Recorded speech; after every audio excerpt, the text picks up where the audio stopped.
This is the John Meccico Show on Talk Radio 1680 KGED. Now, here is John Meccico. What a weekend, what a weekend, what a weekend.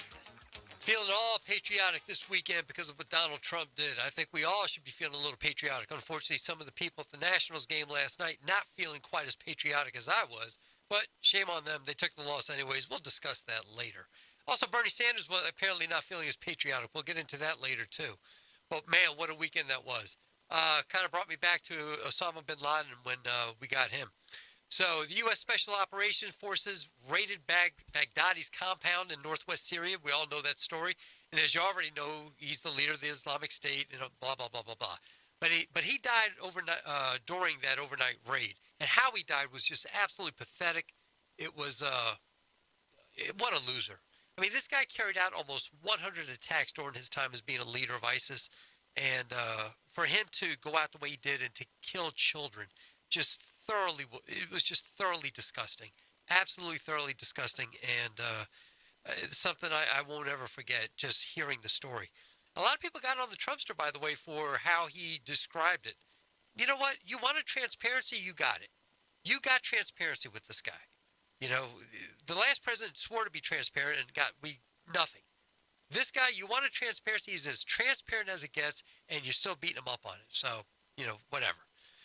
It appears that the U.S. had been following Baghdadi for about a month. And I guess they implemented some kind of plan within 3 days prior to the actual strike. Apparently, there was a lot of information from the Kurds regarding his exact location, and they kind of knew it for about 2 weeks. And then they went at it. You know, they figured out a plan, and they were going forward. I'm sure they had prepped a lot longer than 3 days. And apparently what they did was, it was so much more complex than the Osama bin Laden raid. And these guys, I mean, they're just amazing. I mean, they are absolutely amazing. The way they can train, the way they can go in there, the way they can just be prepared for anything. I'm actually going to go over a little bit of what was described, because I found it captivating.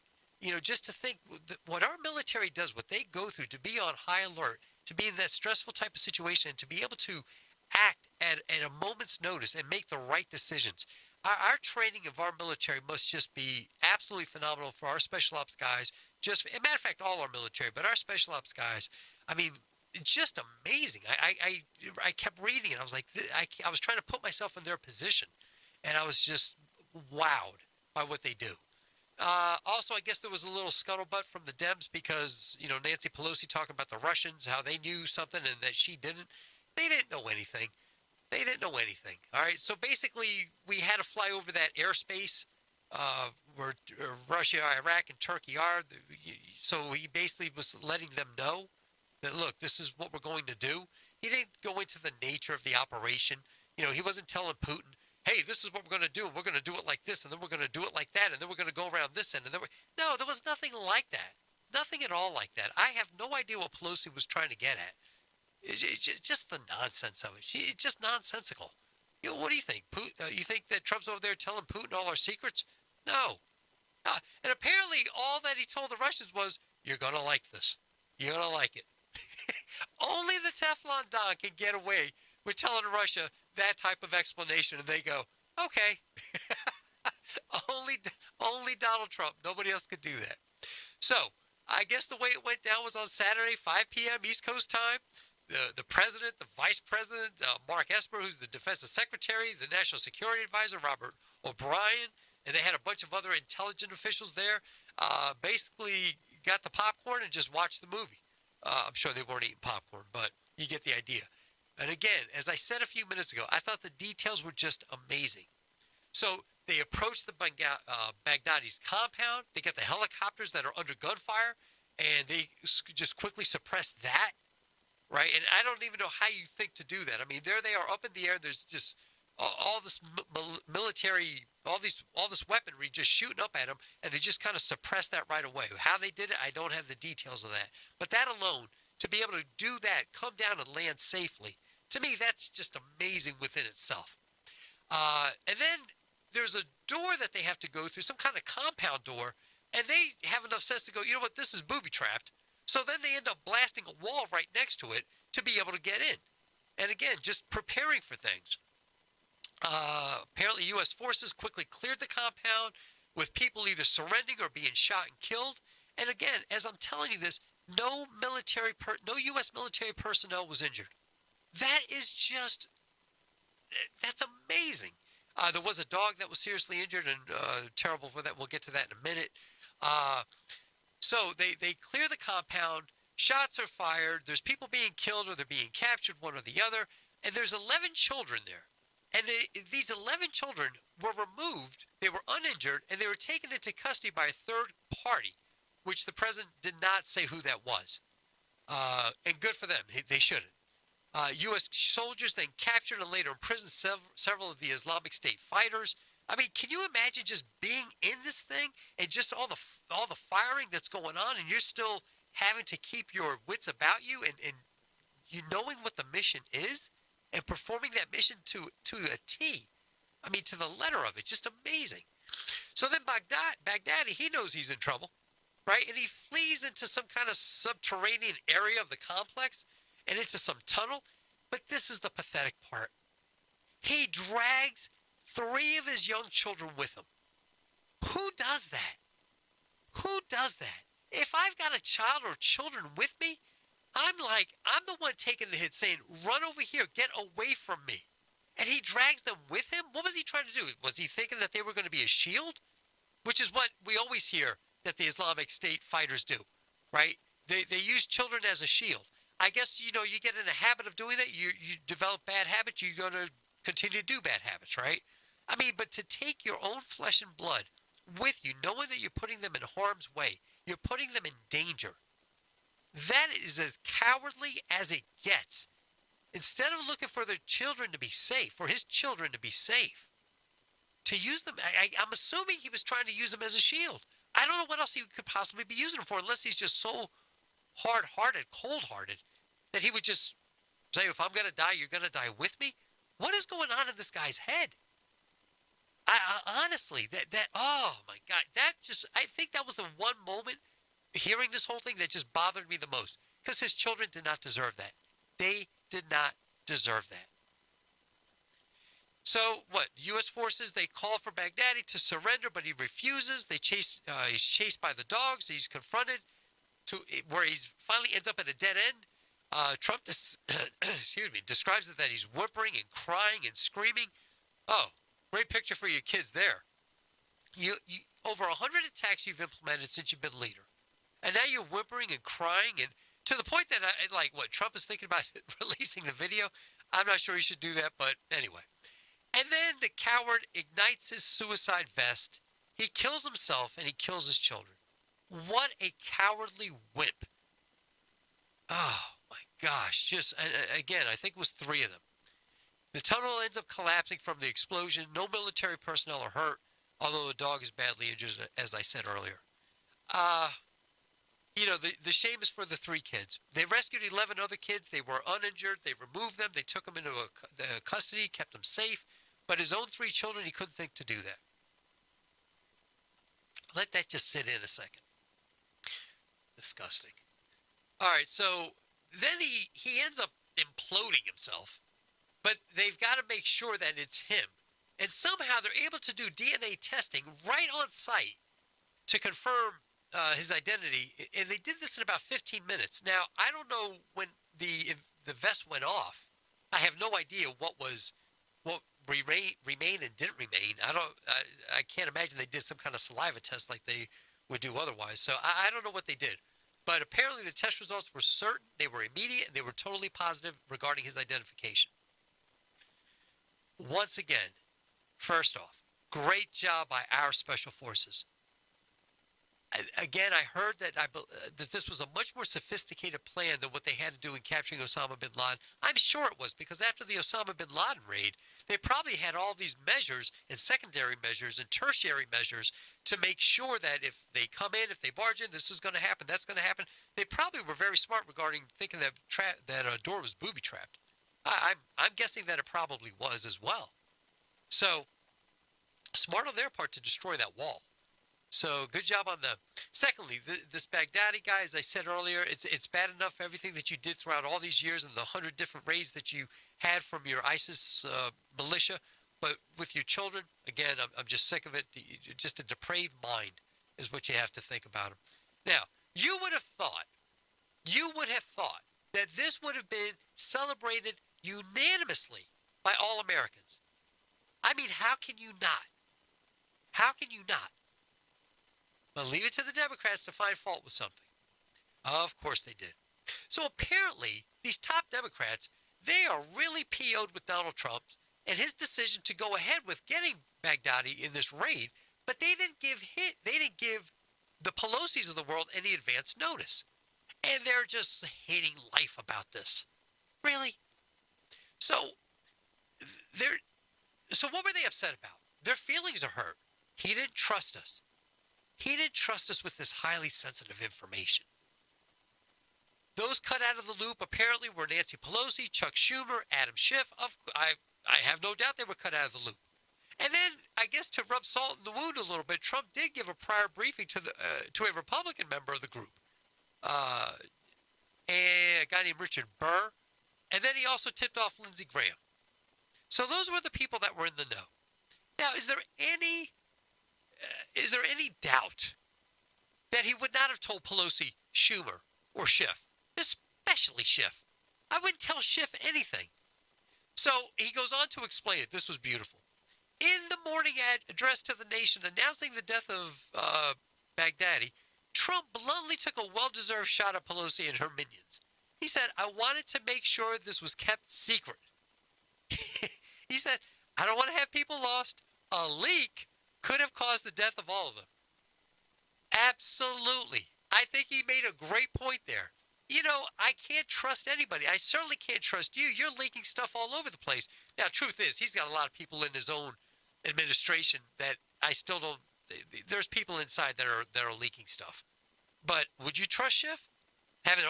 No. The way he's acted, I wouldn't trust Schiff. I wouldn't trust Pelosi. I wouldn't trust Schumer with anything. So, you know, whether it's supposed to be that way or not, from my understanding, a lot of presidents have not allowed the intelligence committee to know certain things. Certain things just have to be kept secret. You can't risk American lives. So I personally don't have a problem with what he did. But Pelosi, she wasn't happy.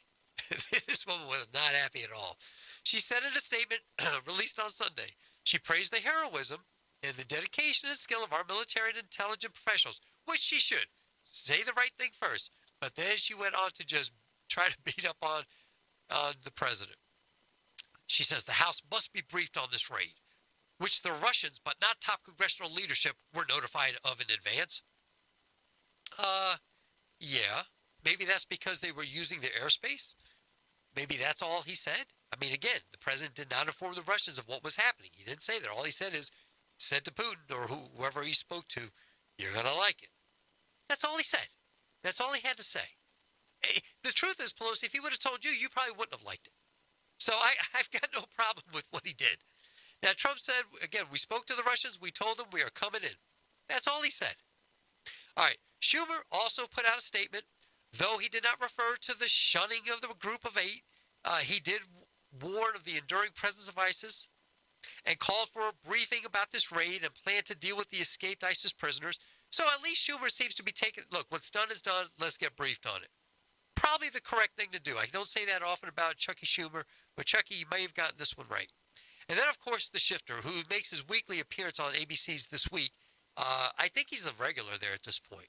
And he said if something had gone wrong, had we gotten into a firefight with the Russians, it's to the administration's advantage to say, we informed Congress we're going in. We gave them the chance to give feedback. That wasn't done. When did the shifty ones start looking out for the administration? When did this start to happen? Oh, my gosh. Are you serious? He's smart. Nobody said he's dumb. He is smart, but he is shifty. And he put it a good way. He worded that very well. Do I believe a word of what he's saying that he means that? No, not at all. Not at all. Couldn't trust him as far as I could throw him. All right, Trump's griping about the extent of leaking is entirely understandable, people. It is entirely understandable. His entire presidency has been marred with leaks. No one can deny that. So, no problem. President Trump, do what you do. All right, bottom line, job well done. So well done that the Islamic State spokesman, this guy named, I'm going to just say Muhair, the number 2 guy, considered a potential successor to Baghdadi. He was also killed in Syria in a separate attack by U.S. forces. This was like the Corleone family. This was like Michael Corleone taking care of all family business before the end of Godfather 1. I mean, that's really what it was like. I'm not only going to get number 1, I'm going to get number 2. And he's sending a message to the next guy that sits in there. You may be next. Let's see if you really believe what you say. So, I don't know. I'm happy with what he did. I have no problem at all with it. And I don't think anybody should. It should have been a day of just congratulatory stuff. Now, we have presidential candidates, and they, of course, have to weigh in on this because they're running for the Democratic primary. And you would expect that they would all have something to say. And for the most part, they all praise the U.S. military. But the person who's commonly thought of as being third in this race, Bernie Sanders, I have to read this to you. This is so pathetic. And to think that people are voting for him. At our straw poll at the fair, he was actually the number 2 vote getter with 170 votes, right? I mean, Trump crushed him with 769, but, this was his tweet. Baghdadi was a murderer and terrorist responsible for terrible suffering and death. The fight against ISIS would not be possible without the brave efforts of the Kurds and other U.S. allies. Did you want to mention the U.S. military themselves, Bernie? He doesn't mention the United States military. He does not mention our special ops forces. He mentions brave efforts of the Kurds, brave efforts of the U.S. allies. What about your own military? What about us, Bernie? What about your own country's military? I cannot understand for the life of me what people see in this guy. He's entertaining. I give him that. But you gave no credit to the United States military. And this is the guy that wants to be commander-in-chief. Think about this. Commander-in-chief that heads our military, that gives our orders to the military. Can you imagine how they would feel under that commander-in-chief, a guy named Bernie Sanders? When he's talking like that, he doesn't even give praise where praise belongs. You want to compliment the Kurds? Fine. You want to compliment any other U.S. allies? Fine. But not giving any love at all to the United States Special Ops Forces who pulled this off? What a lousy commander-in-chief this guy would be. That alone should disqualify him for being president. Everybody else, they said all the right things. There was one here, if I can find her, Tulsi Gabbard. Thank you. And I'm bringing her up because she is military. And she would have, a good, at least some common sense to this. Thank you and congratulations to our Special Operation Forces and others involved in tracking and getting rid of ISIS leader Baghdadi. All right. And that's what she said. She still says that Trump's policies are a little short-sighted, including his support for Erdogan, who's the Turkey prime minister or president, and Saudi Arabia, which helps spread the extreme ideology that acts fuel for al-Qaeda. So there's, and guys, I've said this on my show. I don't trust Erdogan as far as I can throw him, but Trump has a lot more information than I do. Like I said, all the other presidential candidates, they decided to weigh in and said the right things. So, but Bernie, what a joke. He's an absolute joke. And by the way, when Osama bin Laden was captured during the Barack Obama administration, do you know who sent out a nice little tweet to President Barack Obama? Donald Trump. He said, I want to personally congratulate President Obama and the men and women of the armed forces for a job well done. He said, I am so proud to see Americans standing shoulder to shoulder, waving the American flag in celebration of this great victory. We should spend the next several days not debating party politics, but in remembrance of those who lost their lives in 9/11 and those fighting for our freedom. God bless America. Now, if Donald Trump can do that for President Barack Obama, why is it that we can't stand united shoulder to shoulder over this? What is the problem there? Why can't Why can't we put politics aside? And you can't say Donald Trump would not have done it, because we have evidence that he did do it in that tweet back when they got Osama bin Laden. You cannot accuse Donald Trump of that. He had the right idea then. He has the right idea now. So, personally, I have no idea why anybody would harbor the resentment that they harbor against him. He congratulated. As a matter of fact, he personally congratulated him. It wasn't just a tweet. I think he actually spoke to him and congratulated him. So, there you have it. Obama went on, by the way, to infamously just mock him during that. It was a White House Correspondents' Dinner, right? And the whole thing was aimed at Trump. By the way, off subject a little bit, but I think it was that White House Correspondent Dinner in 2011, that I think that's when Trump decided, you're making fun of me? I'm going to run. I'm going to run. I think that was the deciding factor. If you look at Trump's face at that dinner that day, oh my gosh, man. Everybody's laughing. He's like at the center of the laughing, and you could just tell like he was not going to just lay down on this. Not at all. Not at all. So, yeah, that's, again, I felt so patriotic. I did. I just felt like, I just hate when we sit there and do nothing. I love when he calls the Democrats do nothing Democrats. The DNDs. They're not the DNCs, they're the DNDs, the do nothing Dems. I personally, I love it. I love that he has a plan. He implements a plan. He keeps a promise. I don't know what else you want from the guy. I really don't. So, good on him. We got the guy. We got the second guy in command. We'll see who the third guy in command is. And, I'm sure Donald Trump will have his eye on him and getting him too. Great job on the Kurds part for giving us that information. That's one of the reasons that I've always felt a little odd, a little awkward about us leaving the Kurds. But, they came through, and again, we don't know the stuff that goes on behind the scenes. We don't know the conversations that are had. And I wish we did, but we don't. And, I wish I knew a little more. I don't trust Erdogan as far as I could throw him. I don't trust Turkey in there at all. I don't trust the fact that Russia is now looking like they're the good guys, wearing the white hats and being all diplomatic. I think Russia, Turkey, and Iran are up to no good. You guys have heard me on my show talk about I fear for Israel because I just think that that's eventually where this thing goes. I mean, since Erdogan's gotten to be leader of Turkey, they've become extremely more Islamic. And that, obviously, when we say that, there's plenty of Islamic people that are good people. I'm talking about radicals. That's what we're talking about here is radicals. So it's a little disturbing. It's a little, I don't know. We'll see where it goes. Is Tulsi right or is President Trump right? We will see. So listen, for you guys listening on radio, we are going to go to the NFL Miami-Pittsburgh game starting up at 4:30. And by the way, this is the home of the Super Bowl game, right? We're going to be broadcasting the Super Bowl at this station. So we are everything you need to know about NFL. Miami and Pittsburgh tonight. Pittsburgh's got a 14-point favorite. I'm going to suspect that the quarterback from Miami, Ryan Fitzpatrick, is going to do something good. All right, guys, you listen to Talk Radio 1680 KGED. Our phone numbers are 559-442-1680. We will be with you after the break. Stay tuned, Facebook.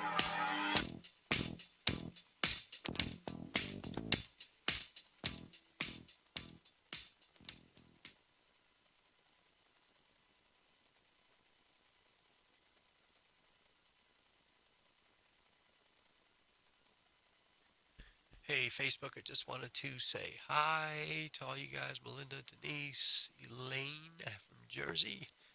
Hey, Joan from Philly. Just needed airspace. That's all we needed. Hello, Maggie. The firm deserves a Medal of Honor. Yeah, that dog. You're right, Elaine. Yeah, you're absolutely right. Tracy. Wise move not to tell them. I agree with you, John. I wouldn't have told them either. Not the way they have acted. Hello, Peggy and Chris. How are you? Hey, guys, thank you so much for joining. Man, a lot of people here are good. Guys, thank you so much. We keep on winning. Yes, we do. Kevin, hi, y'all. All right.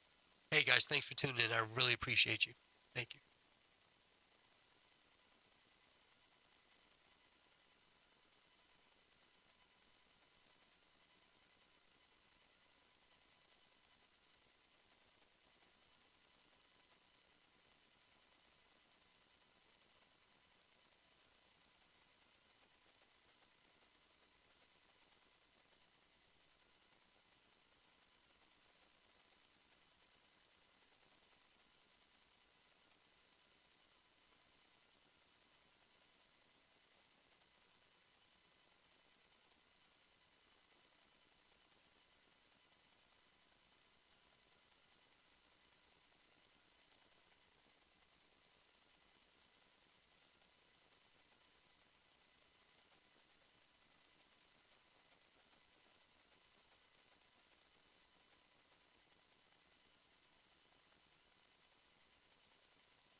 John Meccico Show on the Valley's new talk leader, Talk Radio 1680 KGED. All right, guys, welcome back. And I'm just feeling patriotic today and just talking about the whole Baghdadi thing, and excellent job on our special forces and President Trump's part. Apparently there was one group yesterday that just wasn't feeling the love. And that was displayed, unfortunately, during America's pastime. And that was the World Series. And I thought it was just it was very sad. A lot of people have called it un-American. I think when people say that, they mean unpatriotic. I actually spoke about this on Jairus' show last hour.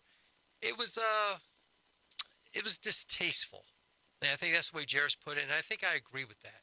So last night, if you're not a baseball fan, the fifth game of the World Series was being played. And for those of you who are not paying attention at all, the series is between the Houston Astros and the Washington Nationals. When I say Washington, D.C. area. So President Trump shows up. He didn't show up to throw out the first ball. I believe actually there was a veteran that threw out the first ball. But he does show up to the game. And this was actually the first baseball game that he's actually been to since he's taken office. And he is a baseball fan. I remember during the Yankees runs at the World Series, he would show up at those games. Matter of fact, he'd be sitting with Giuliani or sitting with, what was the talk show guy in the morning? Regis Philbin. Yeah, that guy who was a big baseball fan, or Billy Crystal, or, he'd be sitting there with those guys, and he's definitely a baseball fan. So I was a little surprised to hear that this was the first time that he'd been to a ball game since he took office. But apparently that's the case. Well, during one of the innings, I want to say third inning, but I have no idea, the National fans decided that this would be a good time to embarrass themselves. And that's what they did. The National fans embarrassed themselves. Here was this great weekend, as I just said, for the last, half hour, with our U.S. troops taking out the ISIS #1 guy and the ISIS #2 guys. And the National fans, they acted like this, which was incredible. They booed. Now, what happened was they showed the veterans. And the veterans are just like, yeah, people are just screaming, giving applause to the veterans, as they should. They should. And then the camera goes on the big screen now, okay? The big screen, you see that they have where the president and Melania is, and Melania was just looking beautiful as always. And they've got the cabinet there. There's veterans that are sitting along with the president. They're sitting there or standing with the president, and the crowd starts booing. And I'll be honest with you, I don't think the whole stadium was booing. The media, the mainstream media, would make you think that the whole stadium was booing, but it wasn't. If that whole stadium was booing, it would have been much louder than what it was. But certain segments, because, people have their phones out, and then they send a video to some kind of YouTube or Twitter, and then somebody from mainstream media picks that up, and they try to maybe edit it a little bit to make the booing sound so much worse. And they think, they were just booing Donald Trump. And then there was these chants apparently afterwards of lock him up. And then that's a play on what, a lot of people chant at the Trump rallies about Hillary Clinton, to lock her up. All right. So I guess some people felt like this was their chance to get back at Trump for just beating up on the mainstream media and the fake news. All right, fine. You embarrassed yourselves. That's just great. Unfortunately, this was extremely unfair to the veterans. The vets don't deserve that. They don't deserve. The president doesn't deserve it, first off, especially after the weekend that he just had. I was there during.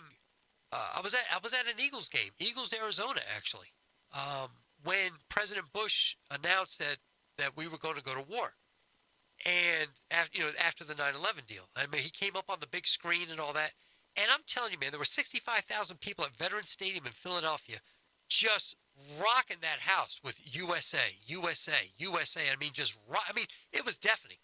It was deafening. I've heard the vet very loud many, many times because I went to many games. But that day, we'll never forget it. It was just a fantastic moment as far as patriotism goes. Unfortunately, yeah, the national fans couldn't rally that way, and it just was. It was just extremely. It was unclassy. So, there's the president, and being the Teflon Don, it just rolls off his back, right? He doesn't sweat it. He doesn't sweat anything. He just waved, he just acted like, it's all good.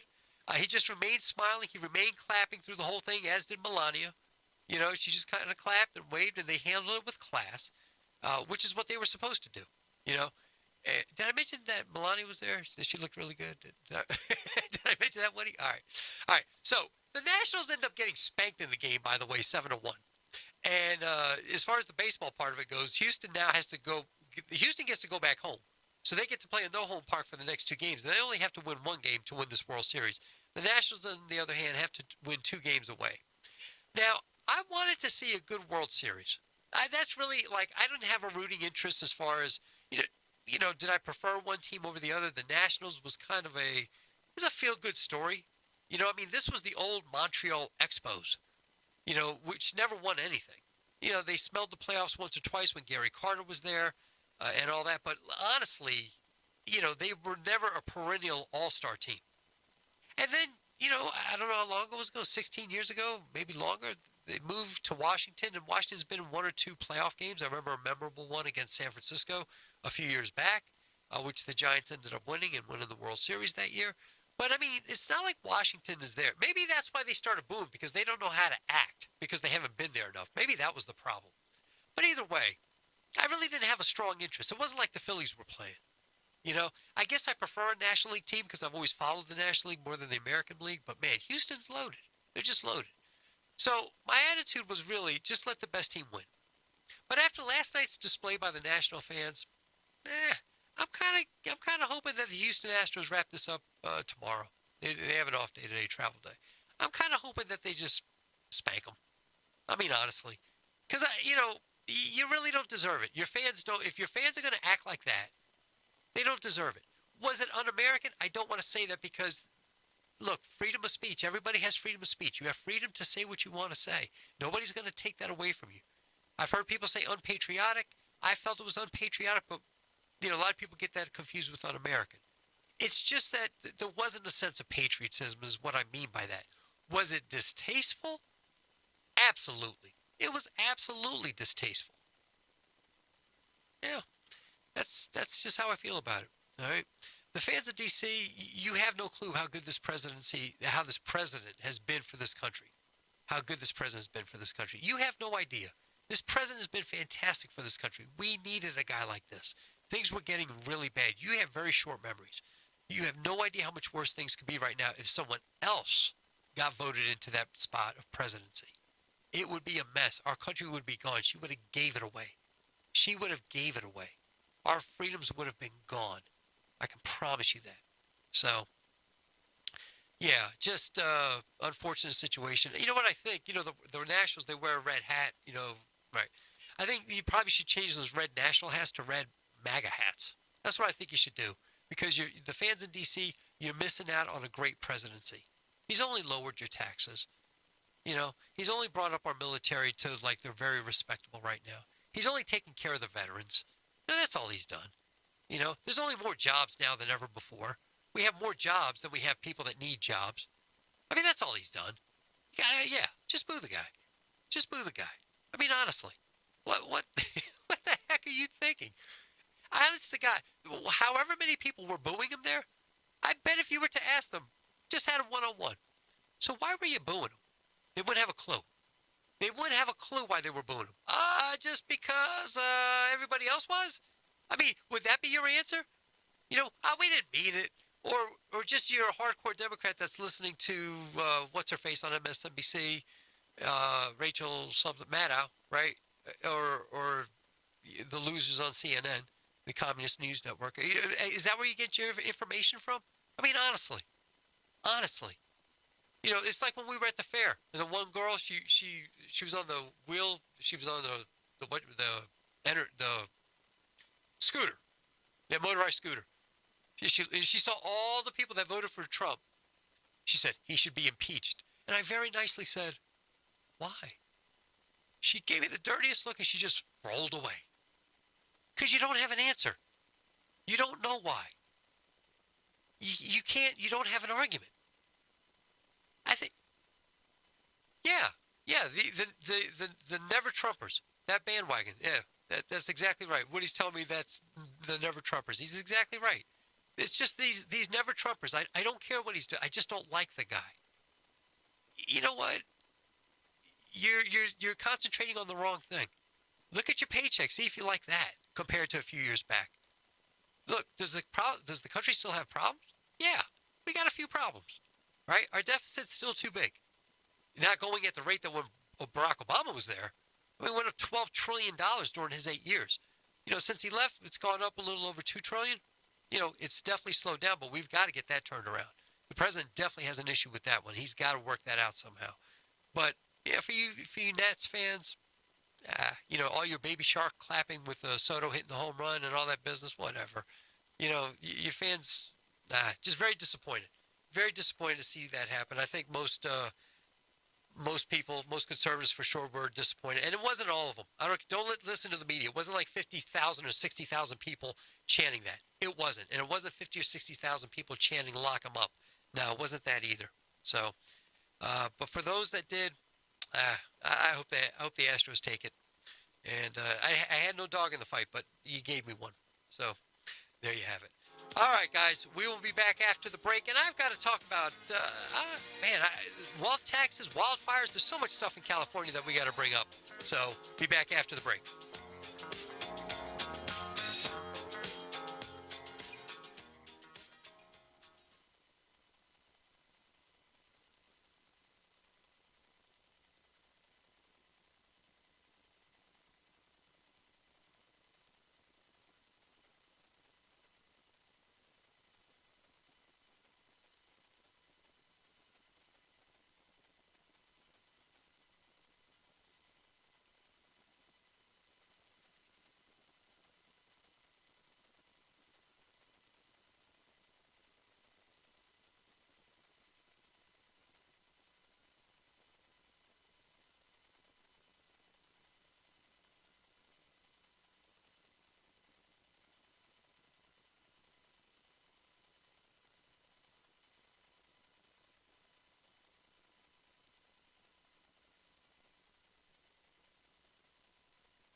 Hey, Facebook, let me see. They tell the president about their trip to Jordan. Yeah, I don't think anything's coming of that, Tracy.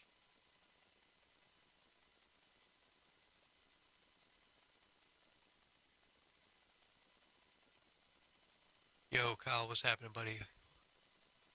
Hope all's gonna. Yeah, hope you're doing okay. I'm not sure. I don't think the fires are affecting you, Kyle, but I'd be wondering. Smoky, where you're at? Okay, I can see the glow from the Kincaid. Oh boy, just terrible. It's just terrible. Stephanie, watching from Oklahoma. Great, thank you guys. Jim, I don't remember them doing that with Bush, at least not right after 9/11, or at least that World Series. He threw that perfect strike, and I think they were still patriotic, but if you may be right. Elaine, remember when the ball hit by, yeah, I brought that up a few times. Yeah, boy, that was a great game against Atlanta. Yeah, I brought that up so many times. I love that moment. One of my favorite moments in baseball. Yeah. Guys, you're the best. Thank you. I appreciate it.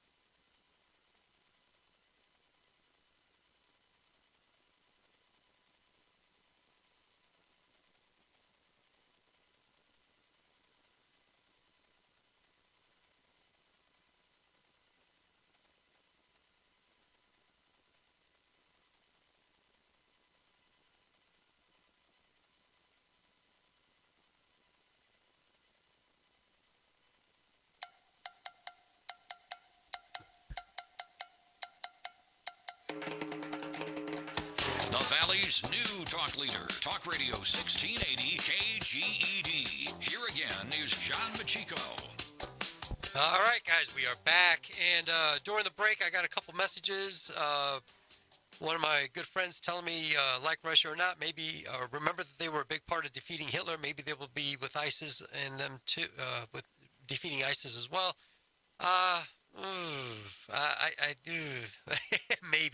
Maybe they want ISIS out of the way, but my fear is Israel. But interesting. And then my pop had to come in here. Politics have changed since Veterans Stadium time. Remember, Washington, D.C. does not represent the overall American people. They're only a Democratic arm of the Democratic agenda. Pops, you're probably right. Yeah, I'm sure you are. Yeah, interesting. All right. Man. Then I had some of my Facebook people who I love to death. And Elia from Jersey reminding us about the Mike Piazza moment after 9/11 when he hit that home run at Shea Stadium against Atlanta. I think it was a 2-1 game, and just the patriotism that was flowing. Everybody was feeling that. Yeah, it's a different time. My father's right. Washington, D.C. is different now than then, and yeah, just kind of a shame. All right, I'm going to save a story for tomorrow regarding the wealthy fleeing California taxes, but yeah, we will save that for tomorrow because I'd be remiss if I didn't really speak about these fires that are going on in California right now. This place is a state of emergency. Fortunate for us, the Fresno Valley, the San Joaquin Valley, we're not really getting that. We will get the smoke that will be coming our way. No doubt about that. And I'll tell you a personal story about that in a minute. But California's governor declared a statewide emergency with nearly 200,000 people ordered to flee their homes because of wildfires. And these winds are just so big, man. They're just causing a problem. Although today we got a break on that. I'll explain that in a second. Also, there's been literally millions of people without electricity. And this is the largest utility cut power in some areas. They're doing this because of precautions to prevent other fires. It's the biggest evacuation as far as Sonoma County goes. We have wildfires in 2 different places. We got them near the San Francisco area and near the LA area. Now, Fresno, we're right in the middle, so we're not really getting it. One of our Facebook guys, I want to say Kyle, I believe he's very smoky up there. He says he can actually see some of the, smoky where I'm at. I could see the glow from Kincaid's across the valley. So that must be quite a sight, Kyle. That must be absolutely something else. Anyway, so the biggest evacuation was in Sonoma County where 180,000 people were told to pack up and leave. The latest evacuation orders came from a PG&E shut-off power of 2.3 million people across 36 counties. That started on Saturday night. Can you imagine just the havoc that's being just displayed all? I mean, this is just awful. Just awful. There's a place called Healdsburg. I don't know if I'm saying that right or not, but that's also above the San Francisco area. It lost one of its historic attractions to the flames Sunday when it lost Soda Rock Winery. Soda Rock Winery, not the winery, not the wine. Oh, that's got to be. I'm joking. I'm not even really much of a wine drinker, but yeah, it kind of hits you though because Sonoma's kind of known for a lot of these things, and it's terrible. The Kincaid fire began. That's that area above San Francisco, I believe. Began Wednesday night. It's only 10% contained. And it's burned 47 square miles. It's destroyed 79 different structures. Fire officials said that about 30,000 firefighters took an aggressive stance overnight to keep the fire from spreading. And it looks like the winds, like I said, they've actually subsided today being Monday. They actually have subsided somewhat, but they're expected to pick up again on Tuesday. So the firefighters, they may be making some headway today, but man, they're fighting a big fight again come tomorrow. I mean, 30,000 firefighters. I mean, my gosh, man, it's just, they need all the help they can get. And just destroying homes and just structures and nursing homes, nursing faculties, for the aged, for the older people that have these nursing homes, they're having to wheel them out. I read some story that they were going to some kind of stadium or something that they had to go to. I don't have it with me at the moment, but it's just awful. These people need medications. They need safety. They can't, they're already kind of immunocompromised as far as their health goes, and they got to now breathe in this air. You know how many older people you see with oxygen tanks, because they can't breathe? Just an awful thing. Um, so apparently, there's also talk. PG&E has a role to play in this. Apparently, they had a huge incident last year, which many of you know. But what sparked the current fires this time around is unknown. But PG&E said that about a 230,000 volt transmission line near Geyserville malfunctioned minutes before the blaze erupted on Wednesday night. Yee, gosh, hate to see that. PG&E said this weekend shutoff was affecting about 940,000 homes. And if you say 4 people per home, we're looking at almost 4 million people, 3.5 million people, 950,000 homes and businesses. The city of San Francisco was not in line for a blackout amid shutoffs for most of the rest of the San Francisco Bay Area, the wine country to the north and Sierra foothills. This is just a mess, man. I really hope they can get control of this. I know there was a lot of talk about people blaming the climate change business. I don't have enough time to go and debunk that. Maybe tomorrow I will. Just nonsense, to be honest with you. Just absolutely nonsense. All right. I've got a few minutes left on the show, and I have to talk. I've got to bring up the most absurd. This one just bothers me. So I saved it for the end. Normally I try to find a happy show, but this to me just borders on the absurd. And yeah, I'm going to talk about it. So apparently there's a philosophy professor whose name is, I guess it's Rachel McKinnon. He's a biological man, a transgender woman, and he's a competitive cyclist. He was participating in the 2019 Masters Track Cycling World Championships in the 35 to 39 age group as a woman. And he took gold. And he set a new world record. And he apparently also won this in 2018 as well. I guess he just broke his own record, probably. When asked about competing as a woman, he said, "So, if we want to say that I believe you're a woman for all of society," not everybody's going to say that, "but if I believe you're a woman in all of society, except for this massive central part that is sport, then that's not fair." This guy is a philosophy professor. He's done lost his mind. He has lost his mind. And then he went on to say, to those who question McKinnon competing as a woman, he, whatever, tweeted, "I have yet to meet a real champion who has a problem with trans women. Real champions want stronger competition. If you win because bigotry got your competition banned, you're a loser. Real champions want stronger competition. I've got an idea for you, McKinnon.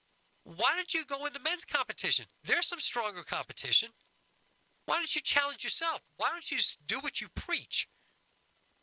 What kind of stupid comment was that? Real champions want stronger competition. So you as a biological man go and compete against women. And you're going to talk to us about stronger competition? You're a joke. That is a joke. So apparently McKinnon thinks that it's just fine to seek out weaker competition. And his political correctness gets in the way. His political correctness gets in the way of what he actually says to us. Just absurd. And I'm going to tell you now, if those women aren't speaking up, it's because they don't want to be in the middle of a political brouhaha.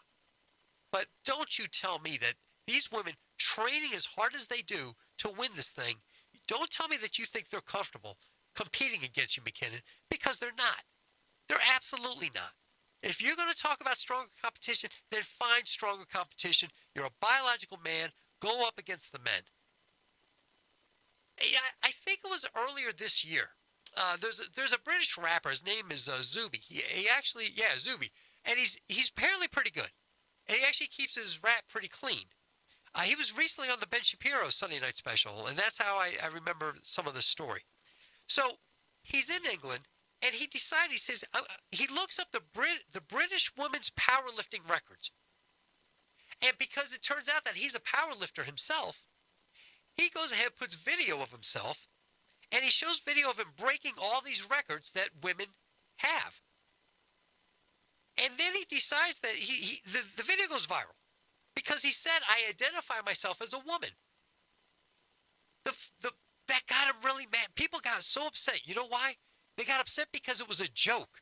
He was trying to show the absurdity of it, of just being able to powerlift more than the woman's record and just say, I identify as a woman. There was no Medal of Honor in beating this because he's a man. He's a biological man.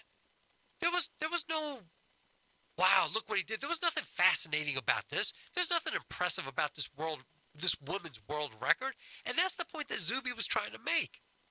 He's deadlifting, he's benching, he's squatting, he's breaking all their powerlifting records. You know, the clean and jerk, I guess, and just, you know, the deadlift.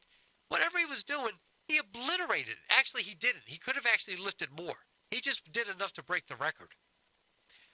And some people, they were so mad at him. But he was right. This is absolutely ridiculous. And I cannot imagine taking any pride in winning this kind of competition. And McKinnon, why he's taking pride in setting a world record in the women's competition, that's absurd. I'm sorry, whether you like it or not. If you're a biological man, you're supposed to be strong. You're going to be stronger. Because your ideology doesn't change your DNA of your strength. What is it that you're missing here? And you're a professor, and you can't figure this out. You're a philosophy professor. Your philosophical ideology sucks. I'm sorry. And that's it. I'm done. I can't put up with this anymore. That was a quick hour. All right, guys. Hey, Jairus at 2, myself at 3, Guillermo me at 4, excuse me, and Guillermo at 5. Hey, thanks for the time. Enjoyed it. Take care.